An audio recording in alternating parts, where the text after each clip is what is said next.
গঙ্গাসাগরের মেলাতে যাওয়ার পথে পুরুলিয়ায় 3 সাধু আক্রান্ত হওয়ার ঘটনায় যুক্ত থাকার অভিযোগে 12 জনকে গ্রেফতার করেছে পুলিশ। চলতি সপ্তাহের বৃহস্পতিবার পুরুলিয়ার কাশীপুরে আক্রান্ত হন উত্তরপ্রদেশ থেকে আগত 3 সাধু। তাদের গাড়ির চালক ও এক রাঁধুনি। ব্যাপক ভাঙচুর করা হয় তাদের গাড়িতে। গুজবের জেরে ওই 3 সাধু আক্রান্ত হন বলে জানা গেছে। এরপরই পুলিশ এই ঘটনায় যুক্ত থাকার অভিযোগে 12 জনকে গ্রেফতার করে। আজ তাদের রঘুনাথপুর মহকুমা আদালতে তোলা হয়।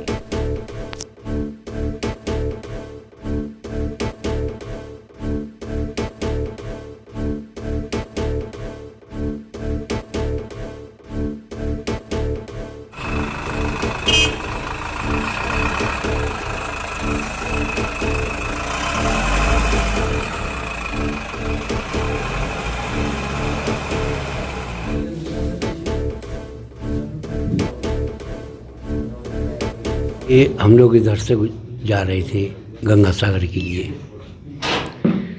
तो इधर से कुछ महिलाएं साइकिल से जा रही थीं। अब ये प्रभु की कृपा जो कि हमको देख करके वो कुछ भयभीत यानी डर गई। जैसे ही गांव में पहुंचे, गांव वालों ने हमको रोक लिया। जब रोक लिया तो हमने कहा भाई क्या बात है कि कुछ समय रुकिए। इतने में ही भगवान जाने बोली हमारी समझ में नहीं आ रही थी, वो 10, 20, 50, 100, 200 एकदम आदमी इकट्ठे हो गए और हम लोगों को मारने लगी। जब मारने लगे उन्होंने कहा कि आपने महिलाओं को पकड़ा है। हमने नहीं पकड़ा है, न महिलाओं से हमारी कोई बात हुई है।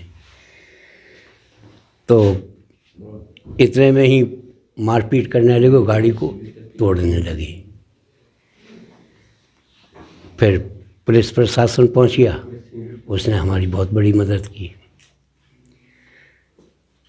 ज़बरदस्ती गाड़ी में भी पकड़ करके पब्लिक से, और पुलिस प्रशासन ने फिर थाने ले आए। थाने ला करके उन्होंने हमारी हर प्रकार से सेफ्टी की। मतलब पुलिस आपको हेल्प किया? जी।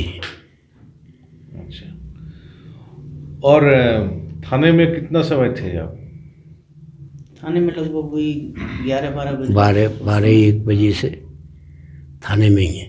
तो थाने में आपके साथ कैसा व्यवहार किया? नहीं, अच्छा किया उन्होंने। खाने का, पीने का, चाहे हर चीज़ बढ़िया व्यवस्था की।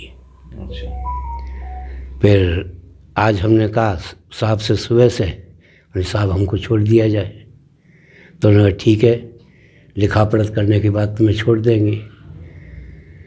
फिर उन्होंने लिखा पढ़ी की, फिर साहब दौड़ा पे निकल गए। तो फिर पुलिस ने कहा कि ठीक है रुकिए, साहब आ जाएंगे तो आपकी सुनवाई होगी। फिर साहब आ गए, फिर हमने रिक्वेस्ट की नहीं साहब अब छोड़ दिया जाए। तो उन्होंने कहा रुकिए। फिर कई एक जगह साइन लिए उन्होंने। साइन लेने के बाद में फिर हम लोग ऊपर चले गए।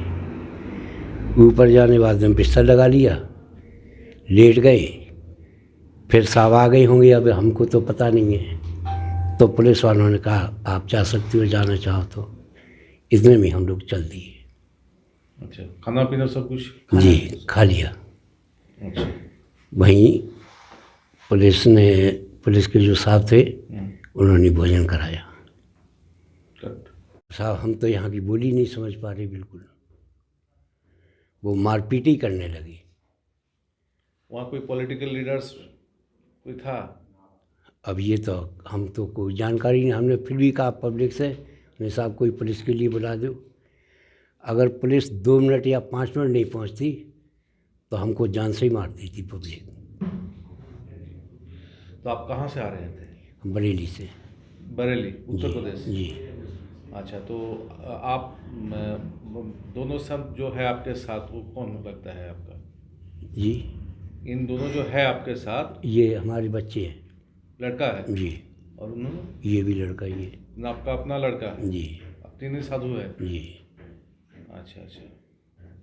तो ऐसा सुन रहा था कि आप वहाँ कुछ मैंने कुछ सहायता मांग रहे थे, रुपया पैसा ऐसा कुछ? नहीं नहीं, ऐसा कुछ नहीं। उन्होंने हाथ दे करके और गाड़ी को रोक लिया और कहा कि आप रुकिए, पीछे से कोई आ रहा है, आपको कुछ देगा। अच्छा। लेकिन अब जब बीच रास्ते में खड़े हैं तो गाड़ी कैसे बढ़ जाएगी। इतने ही वो अपनी भाषा में बोलने लगी। फिर 2-4 महिलाएं आ गई, 2-4-6 पर आदमी इकट्ठे हो गए। फिर एकदम से 100-200-500 आदमी इकट्ठा हो गया।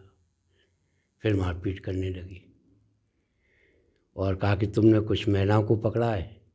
मैंने साहब हमने तो किसी को कुछ नहीं पकड़ा, न महिलाओं से कोई बात हुई है। फिर महिलाएं थाने आई हुई, माफ़ी मांगने लगी कि हमसे गलती हो गई, हम आपको देख कर के डर गए, या कुछ भी कहा हुआ अपनी भाषा में। फिर साहब पुलिस प्रशासन अपनी छानबीन करती रही होगी। आपने कोई एफआईआर या कुछ लिखे हैं? नहीं। अब साहब अनजाने में किस पर एफआईआर करें। आपको कुछ करना का इच्छा है, इरादा कुछ है? हमारा कोई इरादा नहीं साहब। आप चाहते हैं कि इसका छानबीन हो? अब छानबीन क्या होगी, जो होना था वो हो गया। हो सकता है हमारा कोई ऐसा पाप उदय हुआ जो हमको दंड भोगना पड़ा। पुलिस आपको बोली थी कि आप कुछ लिखिए, हम लोग इसका छानबीन करेंगे, या आपको ऐसा बोला कि आप मत करिए कुछ? नहीं, ऐसा कुछ नहीं बोला। उन्होंने कहा हम छानबीन करेंगे, आप लिखित में दें। तो हमने साहब छानबीन हम क्या करवाएं, हम भी इतनी दूर के रहने वाले हैं मतलब और हम किसी को पहचानते भी नहीं, कौन है कौन नहीं है। अच्छा, आप लोग खुद से ही नहीं किया जी। या पुलिस ने कुछ आपको ऊपर नहीं, प्रेशर डाली थी? नहीं, हमने अपनी तरफ से ही नहीं किया। अच्छा जी, आपका शुभ नाम? मुझे मधुर कहते हैं जी, मधुर मधुर जी। अच्छा। और आपका वहाँ आश्रम है क्या बरेली में? जी आश्रम है। পশ্চিম বাংলাতে আবার মহারাষ্ট্রের যে পালঘরের যে ছায়া দেখা গেছে। পশ্চিম বাংলাতে সাধু সন্তদেরকে তৃণমূলের আশ্রিত গুন্ডারা মারপিট করে এবং শেখ শাহজাহানের মতো গুন্ডা আতঙ্কবাদী সে নির্বিকারে ঘুরে বেড়ায়। পুলিশ নিছকেই জানে এই কেস যদি অ্যাকসেপ্ট হয়, এটা যদি ছানবিন করতে হয় তো বড় মাথা ধরা পড়ে যাবে। তাই তাদেরকে একদম ম্যানেজ করে চেষ্টা করেছে যাতে কারো কিছু না হোক। স্থানীয় আপনি যদি ছানবিন হয় তাহলে দেখবেন এখানে কোনো বালি মাফিয়া আমি শুনেছি। বিশেষ রূপে যে এটা ঘটিয়েছে তার নাম হচ্ছে শেখ আনোয়ার। শেখ আনোয়ার নামে কোনো একজন সিভিক ভলেন্টিয়ার কেউ আছে, ও পুরো ছড়িয়ে দিয়েছে ডেকে। আমি স্থানীয় সূত্রে এই খবর পেলাম। যখনই দেখেছে গেরুয়া বস্ত্রধারী, পুরো গ্রামের লোককে সে উগ্র করেছে, আতঙ্কিত করেছে এবং যে আপনারা ভিডিওটা দেখতে পেয়েছেন তার করা ধরা। এটার মধ্যে যখন পুলিশ বুঝতে পেরেছে এটা অন্যদিকে যাবে, তখন পুলিশ ধামাচাপার জন্য দেওয়ার জন্য এদেরকে ম্যানেজ করার চেষ্টা করেছে। এদেরকে ম্যানেজ করার আমি যখন পৌঁছাই তার আগেই এদেরকে সঙ্গে রাত্রে এরা খাট পাচ্ছিল শোয়ার জন্য, সঙ্গে পিছনের দরজা দিয়ে নিয়ে আর পালানোর চেষ্টা করেছে। দিয়ে আমি গিয়ে তাদেরকে উদ্ধার করে এখন আবার নিয়ে চলে এসেছি। কালকে সসম্মানে এনাদেরকে গঙ্গাসাগরের উদ্দেশ্যে বিদায় করা হবে। আপনারা কি মানে নিজের তরফ থেকে কোনো অভিযোগ কিছু করবেন কি? অবশ্যই ওখানে আপনারা দেখতে পাবেন তৃণমূলের কোনো একজন ছেঁচকা চোর নেতা, নিজে স্বঘোষিত নেতা টুইট করেছে, পোস্ট করেছে শুনলাম। তার বিরুদ্ধে লিখিত অভিযোগ করা হয়েছে। সে নাকি বলেছে কি এই সব সাধুসন্তরা বিজেপির দালাল, মেয়ে পাচারকারী, এরকম করে তৃণমূলের কোনো স্থানীয় নেতা পোস্ট করেছে। আমি শুনলাম, আমার কাছেও এসছে তার স্ক্রিনশট, তার লিখিত অভিযোগ করা হয়েছে। তার মানুষটাই উদ্দেশ্যটা হচ্ছে কি গেরুয়া বস্ত্রধারী যদি কেউ এলে এখানে তৃণমূলের লোক মারপিট করবে। আর মারপিটের পর যখন বুঝতে পেরেছে এটা সামাল দেওয়া যাবে না, হিন্দু সমাজের লোক একত্রিত হয়ে এটার বিরোধ করবে, তখন পুলিশকে দিয়ে ম্যানেজ করার চেষ্টা করেছে।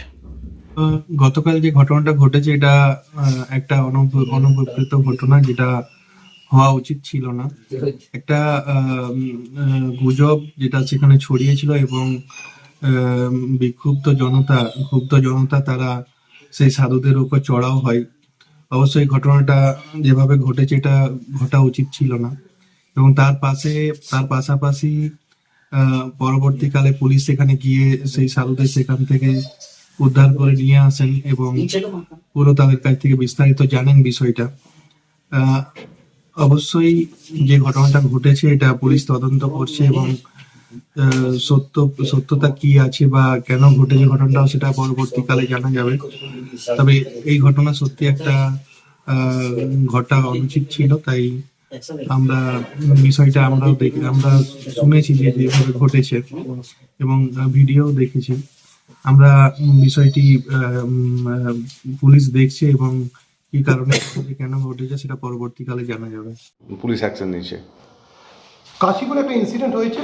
কাশীপুর থেকে যে ছাতনা যাওয়ার রোডে গৌরাঙ্গি বলে একটা জায়গার কাছে একটা জায়গায় একটা গাড়িতে করে 3 জন সাধু এবং অন্যান্য আরও তার মধ্যে যাত্রী ছিলেন, তারা আসছিলেন। সে সময় লোকাল 3 জন মাইনর লেডি তারা লোকাল কালী মন্দিরে পুজো দিতে যাচ্ছিল বলে আমরা খবর পাই। তাদেরকে যখন তারা গাড়ি দাঁড় করিয়ে কিছু জিজ্ঞাসাবাদ করে তাদের মধ্যে কোনো মিসআন্ডারস্ট্যান্ডিং হয়। মিসআন্ডারস্ট্যান্ডিং থেকে ওই মহিলারা চিৎকার করতে থাকে যে ওদেরকে কোনো ব্যাড ইন্টেনশনে এই সাধুরা চেস করছে। তখন লোকাল লোক ওখানে জুটে যায়, তাদেরকে গৌরাঙ্গি যে দুর্গা মন্দির সংলগ্ন এরিয়ায় নিয়ে গিয়ে গাড়িটাকে ভ্যান্ডালাইজ করা হয় এবং সাধুদেরকে ম্যানহ্যান্ডেল করে। আমরা এই ঘটনাতে একটা কেস স্টার্ট করি, স্পেসিফিক কেস স্টার্ট করে আমরা 12 জনকে এখনও পর্যন্ত অ্যারেস্ট করেছি।